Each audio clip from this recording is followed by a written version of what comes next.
अस्सलाम वालेकुम। आइए उन बातों को दोहराने जो हमने इस बाब में सीखी हैं। मुसलमानों से अल्लाह ने कहा है कि वो वही काम करें जो अल्लाह के रसूल हज़रत मोहम्मद सल्लल्लाहु अलैहि वसल्लम ने किए हैं। नबी सल्लल्लाहु अलैहि वसल्लम की कही हुई बातों को हदीस कहते हैं। हज़रत मोहम्मद सल्लल्लाहु अलैहि वसल्लम को बच्चों से बहुत प्यार था। हमारे नबी मोहम्मद सल्लल्लाहु अलैहि वसल्लम अल्लाह से हर मौके पर दुआएं मांगा करते थे। बच्चों की दुआएं ज़्यादा जल्दी कबूल होती हैं।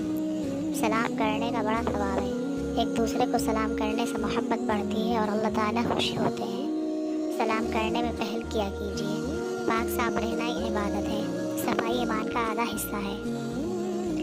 अपने जिस्म और लिबास को हर किस्म की गंदगी से बचाना ज़रूरी है। सुबह उठने से लेकर रात के सोने तक हमें अल्लाह के रसूल सल्लल्लाहु अलैहि वसल्लम के बताए हुए तरीक़े पर काम करने हैं। बिस्मिल्लाह पढ़कर खाना शुरू करें और खाना खाने के बाद अल्हम्दुलिल्लाह पढ़ें। खाना हरगिज़ ज़ाया न करें। सबके साथ मिलजुल कर रहने से खुशी मिलती है। मिलजुल कर उठने बैठने, खाने पीने, खेलने और काम करने से अल्लाह हर काम में बरकत देता है। अल्लाह